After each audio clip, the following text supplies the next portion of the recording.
Peace and wisdom, everyone. Get your grass putties. Double-sided. Feather up putty on the back.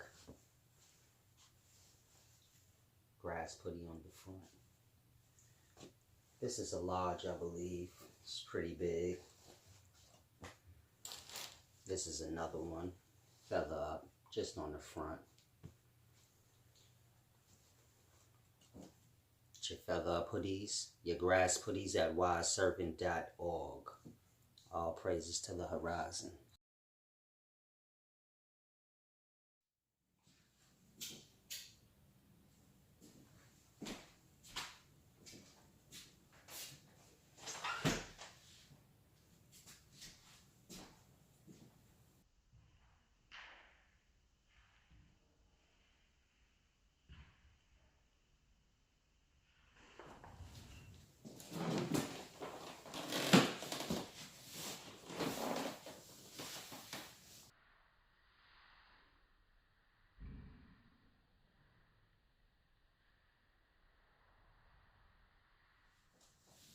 All praises to the horizon, peace and wisdom. Wise Solace here. And today I want to discuss some deep things.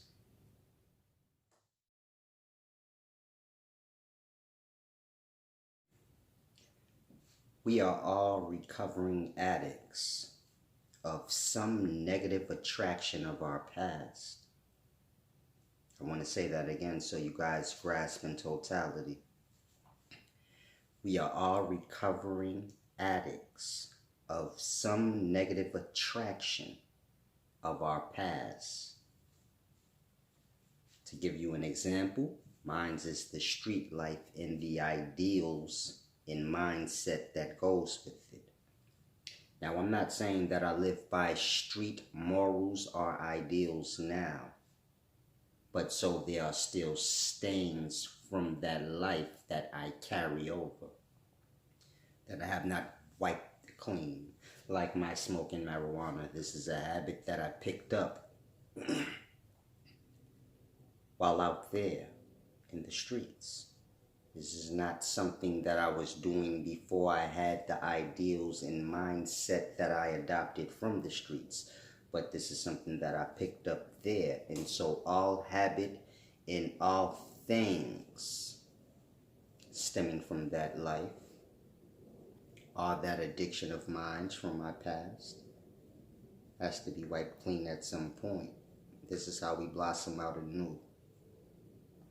And so it's the same with everyone else. Some of you guys are addicted to love, just being in love. And so you fall, I don't want to say you fall in and out of love, but you go in and out of relationships, never truly being fulfilled. Usually,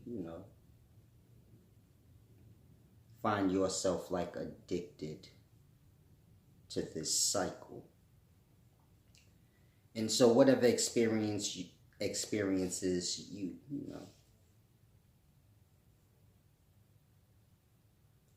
whatever the experience is for you in these relationships, meaning if they're negative, let's say you're abused, so these experiences will stain you. Now, you may cleanse self of being addicted to love and find that inner love for self where you don't reach out for it anywhere, but your perspective on things may be stained. Meaning we go through things in life. These things we go through, they alter the state of the mind. And so we may overcome or get past certain things we go through because life moves forward. So you truly have no choice. Life's pushing you forward. You're aging, life's moving forward. In that we say we got past this thing or that thing because of time. But in all truth, usually the stains are there or the mind has been altered because of the experience. Most people never take an account of that. It's like running through the mud. And on one side is dry and beautiful garden, and on the other side is a beautiful garden. But you have to run through the mud to get from one side to the other. Now, when you get to the other side, you still have to wipe the mud off yourself, lest you still be muddy all in your new beauty, making this new beautiful garden muddy because you're covered in it. And so look at your experiences that way. We go through things, as I said. Life moves us forward. And so we view it as if we got past these things because time has passed. But in all truth, most of the times, the state of the mind is altered. Of course, the mind is all you truly are. So this is very important. And so the mind or the conscious must be cleansed, meaning all will go through experiences. But the mind cannot be altered by the experience, meaning this should be the goal. This is what one should become aware of at some point. I will go through many different experiences. I will go through ups and downs. Meaning you will have good times, you will have bad times, but your emotional state are you, one and the same. Do not have to flip-flop with these changing of the times. Meaning when the times are bad, you don't have to emotionally go there. When the times are good, you don't necessarily have to go there. You can always stay balanced. Or you can choose to go either or. But the point I'm making is, the mind has to be unaltered from the experiences that we go through. Meaning this is what reflecting on a deep level is. I have a lot of different teachings. Like I say, many of you guys are free to get one-on-ones in grasp. But when you're dealing with reflection, according to my teachings, of course, I know you have many different teachers. You have many different teachers. Of course, most of us speak the same language, so we share words. But this doesn't necessarily mean we're speaking of the same thing from our perspective. And so when I say reflection, I'm speaking from a more deep level. More of this unaltering the mind level. Meaning we go through certain experiences. In us going through these experiences, the mind is altered. Meaning the perspective, the insight, the way we see things, this is altered. Also the character of ourselves is altered. Meaning the whole state of being can be altered from the experience. Now we go through many experiences during our life. And so this is like the mind or the self kind of being rained through the washer repeatedly. Never adjusting self or wiping the stains from, the wringing out in the washer. Like being shoved in the mud repeatedly, but never cleaning the self. And so some of this mud becomes hard, eventually stone, stuck and fixed. And so these analogies I'm giving you correlated to your mind. You as one, this being the consciousness that you are.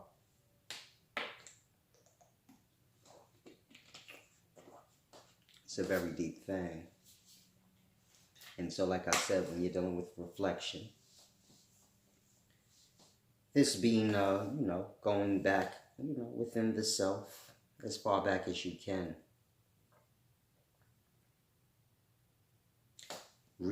Resurfacing all the experiences that you can remember that kind of disturb you. Because these are the ones that altered the state of the mind, that is. And so, when you're dealing with reflection on the levels that I'm speaking of, it's a matter of that. Pulling back, resurfacing out, these past experiences. And truly looking in depth at self at how you were then prior to the experience and how it altered your perspective of life or experiences that were similar to it. And so these types of things take time, but so these are the things that, you know, we all need to fulfill for self purposes. Teach our young these things early. Therefore, they don't rack up, you know, all the stains of the experiences that most of us have, you know, who are unlearned in, you know, the things I'm speaking of. And so it's a very deep thing I want you guys to grasp. Like I said, you can kind of start grooming the children when they get around 15 and start having little experiences, little crushes. Kind of explain to them. You're going to have many experiences. Don't let these experiences alter the state of the mind that you are. Why? Because the mind is who you are. This is your perspective and the way you see life. And so, of course, before we're all afflicted by life, we see life pretty good. It's pretty exciting. We're upbeat in spirit for the most part. Most of us as children, we were upbeat. You know, we go through things as kids. It's easy to get over it when you were a kid. As you get older, it starts to get a little more heavy, hard to get over. And so, going back to those times and forward, and kind of seeing where the mindset changed and how it's altering or interfering with your progress in life currently. Because that's what these things do. They interfere with the current progress, the current, you know, blossoming forward. Of course, these experiences and things we go through is deep. So it taps into the insecurities of self, many different things. A lot of people walk around and have an insecurity. They may get in a certain environment and feel like, damn, I don't measure up. They've been in materialistic environments so long, they're stained by it. They think everyone's judging them because this is what they're used to. This is what they've groomed their mind and self to from being in that environment, experiencing, you know, what that environment has to offer, which is a lot of judgment. And so it becomes the judgment of self, meaning the mind state is altered. And so now when you're lacking somewhat, or feel you are, begin to feel judged in kind of like we don't measure up. When that happens, so we're not completely ourselves, you know, the bright lights that we could be. You get my point? We kind of shy away. Certain opportunities we may pass up on. I'm sure we've all been through that, where we kind of think back like, dang, I passed up on that opportunity because I wasn't in a certain state or whatever. But truly, it always boils down to some sort of insecurity. Whether it be, man, I wasn't stable in life at that time. Well, this is you get it? Opportunity is about that. Opportunity don't care if you're stable or unstable. Opportunity presents itself. But to say I was unstable, I wasn't ready, is basically to say I was insecure at that time. I was going through whatever I was going through, and it was dragging my spirits down where I wasn't ready to step into the shoes of what I truly always wanted. So I'm just giving you the perspective of how, you know, experiences can alter the perspective and that interfere with the growth and progress that we want to see for ourselves in life. And so be mindful, especially in today's times, because life has become a big show-off party. It's truly despicable because it has trickled down to the poor environments. You go to the ghettos, they have the Hollywood mentality now too. You'll actually hear people in the ghettos nowadays say, man, I don't ride public transportation. And so this is deep. It's like life's a big show-off party. It's trickled down to the poor. meaning everyone's insecure. They feel like they have to live up to a certain standard. If they don't have certain things, then this means they're lacking or they're less than. In that, it's interfering with people's progress that they want for themselves. And so, when we don't feel like we're fulfilling ourselves, we fall down, meaning our countenance. And so, everything we come into contact with, you get it? It's a pull down. Meaning those that tear people down, it's because their countenance has been pulled down. So it's not on purpose. They're just going down, so they're pulling. It's projecting out in, however you guys view it. Trolling, judging, belittling people, whatever the case may be. But these things are reflections of that. When you're high and up in spirit, so you automatically lift others up just from your presence. The same way when you're feeling down, you naturally just pull people down. Just in your presence. Now, of course, if you're happy, so you're speaking positive words to people because you feel good. You get my point? In that, you're physically, in perspective, raising their spirits. If your countenance is down, so you're kind of speaking in the countenance that you're in. And so I'm giving you the perspective.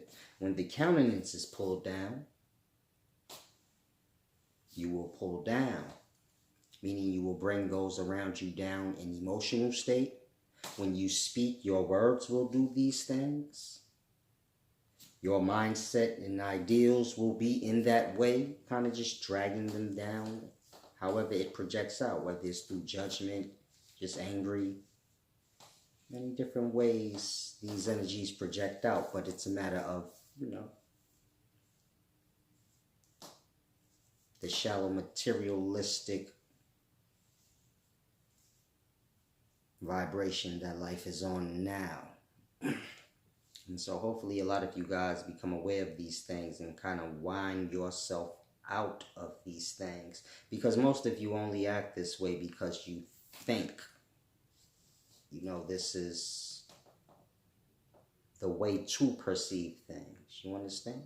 Meaning most say, most talk big woolly talk because it just flows that way. But in all truthness, most of you guys are humble behind closed doors, come from humble backgrounds. All the fake balling and things that's done for public view. Like I said, most come from humble backgrounds, come from the mud. Most people that, have a little bit to show off. And so it's a deep thing to become aware of in self.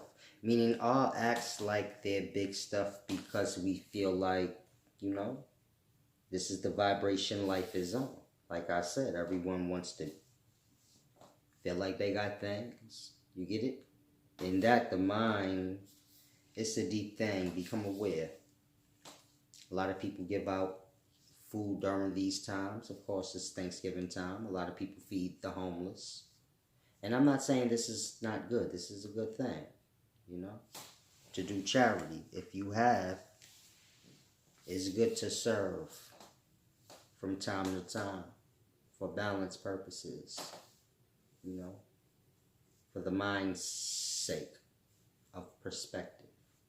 We kind of get lost on our perspective of things from whatever side of the balance of life we fall on or live on. But like I said, if you have during, these holidays, it's good to give back to those that don't, serve them, so to say. There's nothing wrong with that.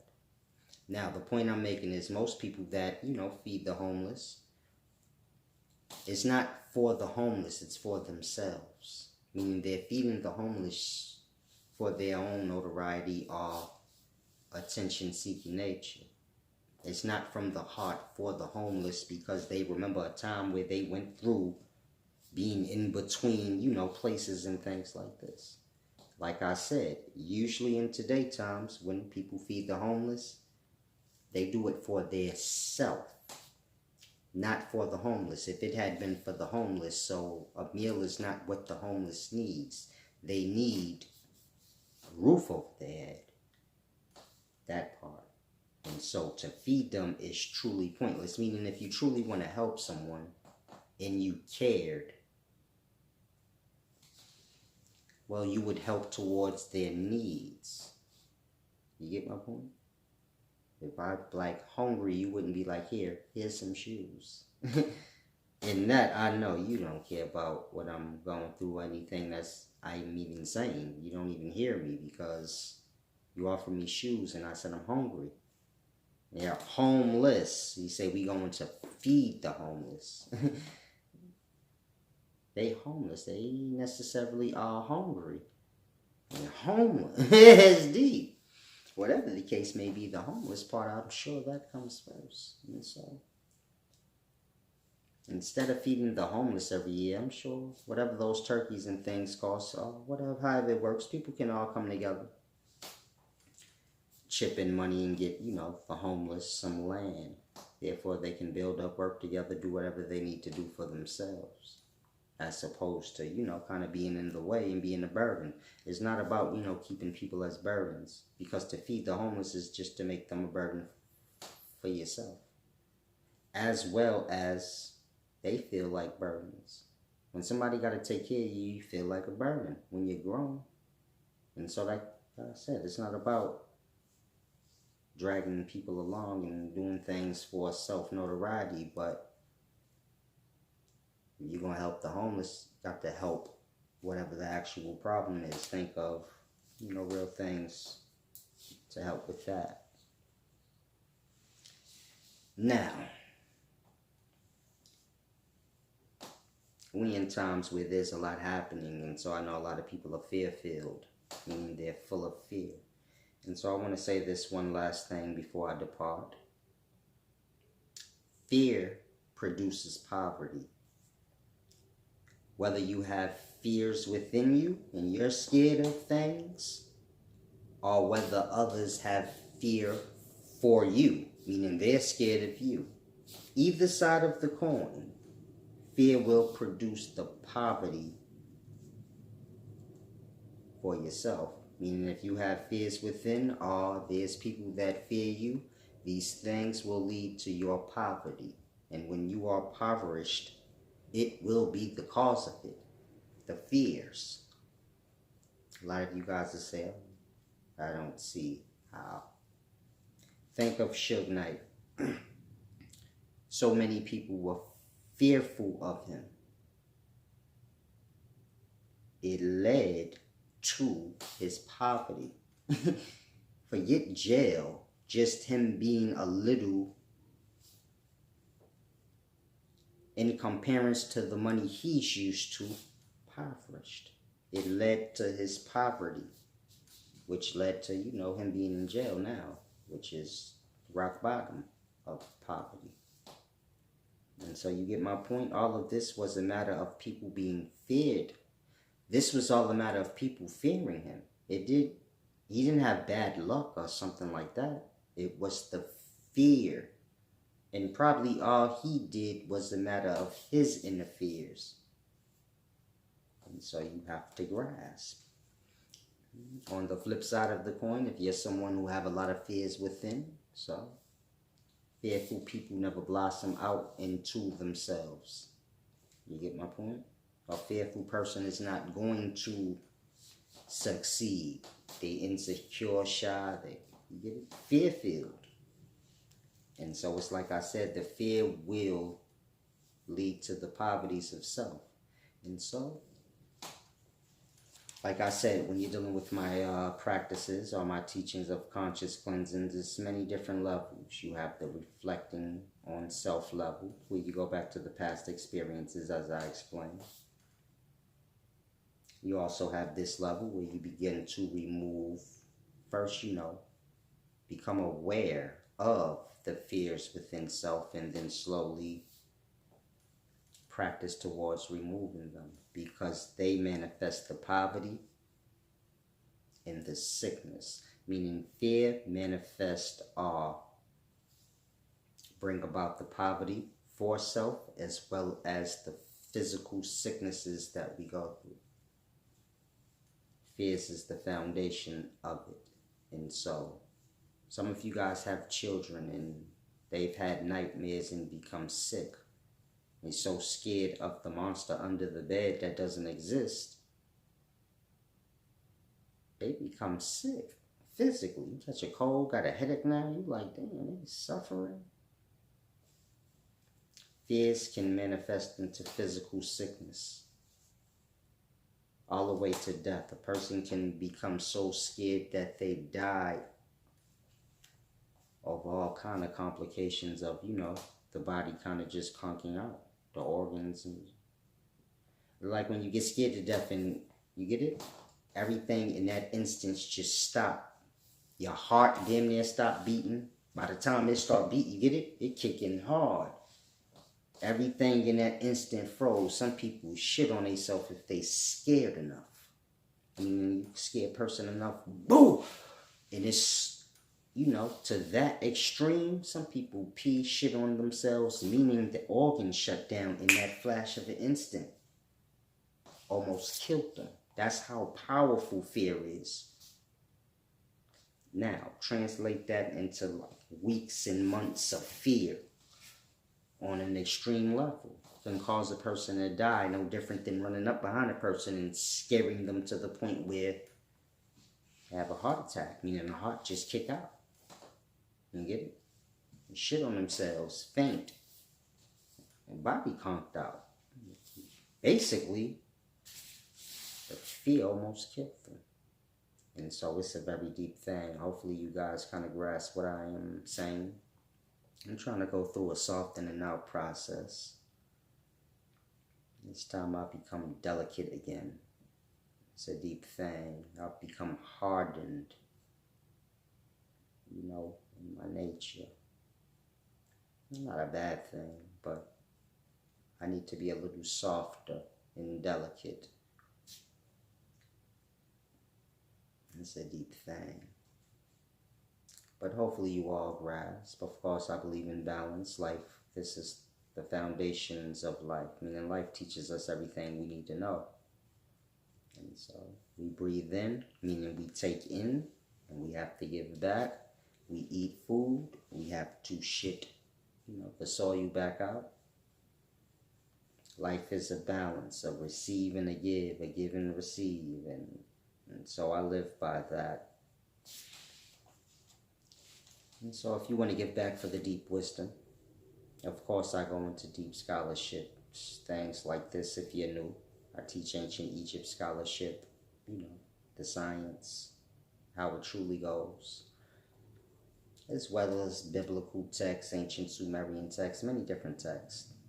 And so, like I said, if you would like to give back for the free wisdom, you can do so at paypal.me/SolaceO'Larry, cash.app/$the real Solace, or you can visit my website, wiseservant.org. I have some hoodies, t-shirts, as well as deep lecture magazines up there. You can visit the website, you know, scan all through that thing, see if there's anything you find useful for yourself. All praises to the horizon, peace and wisdom.